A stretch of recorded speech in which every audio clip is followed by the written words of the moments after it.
திருச்சியில் பிரசித்தி பெற்ற சமயபுரம் மாரியம்மன் கோவில் நுழைவாயில் கிடைக்கப்பட்டது.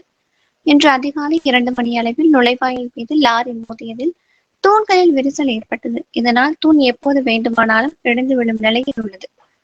உடனடியாக தொழில்நுட்ப வல்லுநர்களின் ஆலோசனைப்படி நுழைவாயிலின் மேற்பகுதியில் இருந்த 3 சாமி சிலைகளை பத்திரமாக அப்புறப்படுத்திவிட்டு கிரேன் உதவியுடன் மற்ற கடைகளுக்கு சேதாரம் ஏற்படாத வகையில் நுழைவு வாயில் தகர்க்கப்பட்டது.